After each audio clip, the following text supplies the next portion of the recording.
Айтаҷ Шашмаз ҳунарманди машҳуре ки мо ӯро бисёртар бо тахаллуси Файзулло ки дар филми «Қавл» нақшофарӣ кардааст мешиносем. Айтаҷ Шашмаз 4 августи соли 1997 дар шаҳри Манисаи Туркия ба дунё омадааст. ӯ касби ояндаро аз кӯдакӣ интихоб кардааст.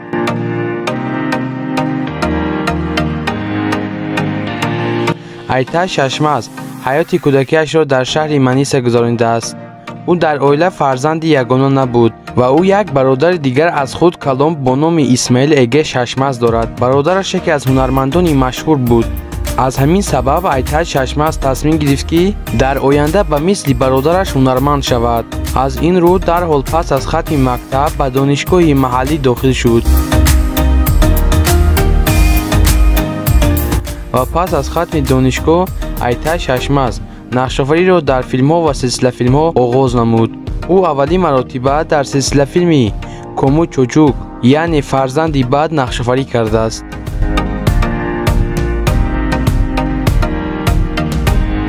1 марти соли 2018 дар оилаи онҳо як фарзанде ба дунё меояд, яъне Айтаҷ Шашмаз соҳиби як бародари дигар мешавад. Айтаҷ мехоҳад ки бародари хурдиаш ба мисли худаш ҳунарманд шавад. Айтаҷ Шашмаз то ҳол оиладор нашудааст ва ягон дӯстдоштае надорад.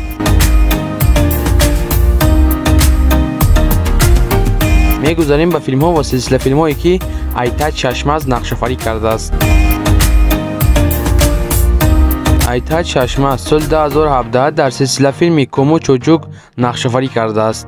аз соли 2017 то соли 2019 ӯ дар яке аз силсилафилмҳои машҳур бо номи «Сӯз» яъне «Қавл» бо тахаллуси Фейзулла нақшофарӣ кардааст. соли 2019 ӯ дар силсилафилмҳои «Ашк», «Тесадуфлери», «Север 2» ва боз дар силсилафилми «Экимоглу» нақшофарӣ кардааст.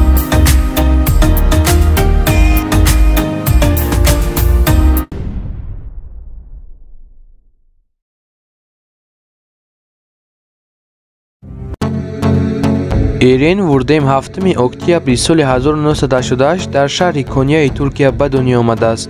ӯ ҳаёти кӯдакиашро дар шаҳри Кония гузаронидааст ва инчунин мактаби миёнаи онҷоро низ хатм кардааст.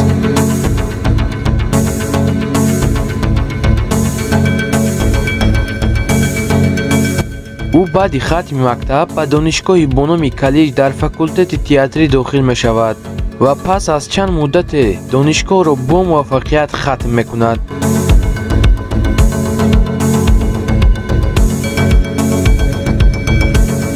Эрен Вурдем аввалин маротиба дар силсилафилми «Ҳесаблашмам» нақшофарӣ кардааст.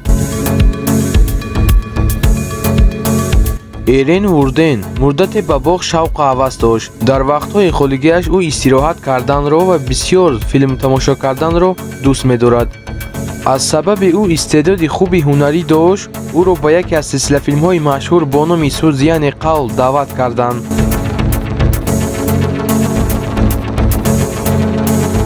то ин дам ӯ дар чанд силсилафилмҳо нақшофарӣ кард, вале на он қадар машҳур шуд.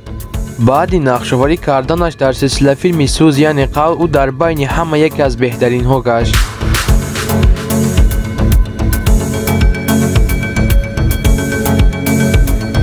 Эрен Вурдем мегӯяд ки ягон дӯстдоштае надорад, вале дар сайтҳои иҷтимоӣ хабар доданд ки ӯро ҳамроҳи дӯстдоштааш дар шаҳри Истанбул диданд.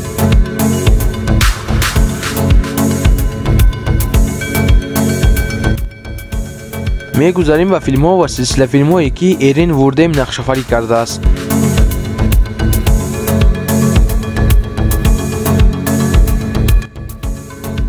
Эрен Вурдем соли 2009 дар силсилафилми «Ҳасаблашма» нақшофарӣ кардааст.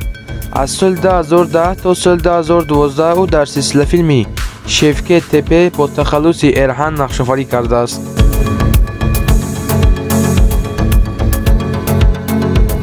аз соли 2012 то соли 2013 ӯ дар силсилафилми «Суҳбат» бо тахаллуси Муё ҳунарнамоӣ кардааст. соли 2013 ӯ дар филмҳо ва силсилафилмҳои «Арка Сокаклар» бо тахаллуси Осман ва боз дар филми «Чин» нақшофарӣ кардааст.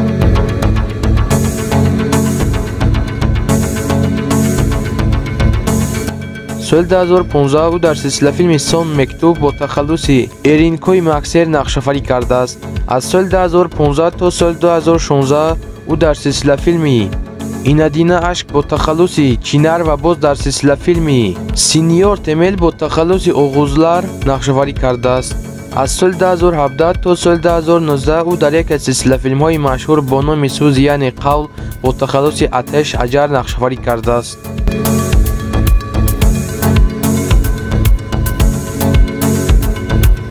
соли 2019 ӯ дар силсилафилмҳои Неолур Гитлер ва боз дар силсилафилми Курулуш Осман нақшафарӣ кардааст. соли 2020 ӯ дар силсилафилмҳои Турклер Гелиёр ва боз дар силсилафилми Садакасӯз нақшафарӣ кардааст.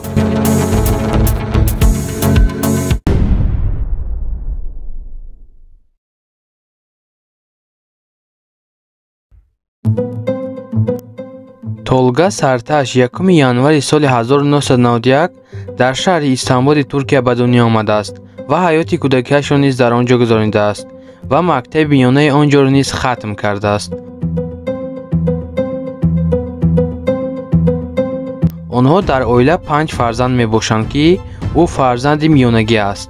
Толга литсей бо номи Халил Аканадро бо муваффақият хатм кардааст. Толга Сариташ аз хурдӣ бисёр шавқу ҳаваси ҳунарпешагӣ дошт.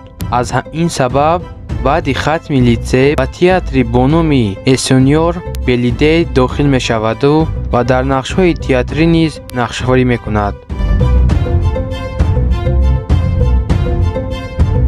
Толга Сарташ аввалин маротиба дар силсилафилми Баҳтӣ Кара бо тахаллуси барқ нақшафарӣ кардааст.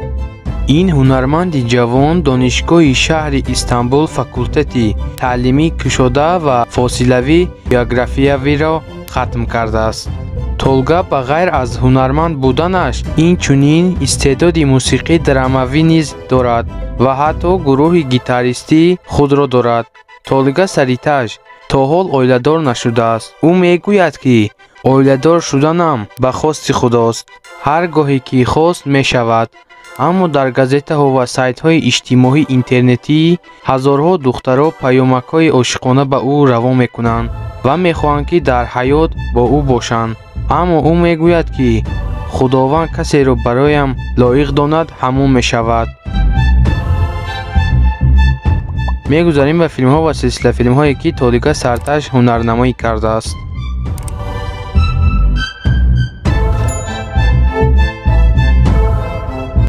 Толга Сарташ соли 2010 дар силсилафилми Баҳтӣ Кара бо тахаллуси барқ ҳунарнамоӣ кардааст. соли 2011 бошад ӯ дар силсилафилмҳои Каледики Ялнизлик ва боз дар филми Сенде Гитме ҳунарнамоӣ кардааст.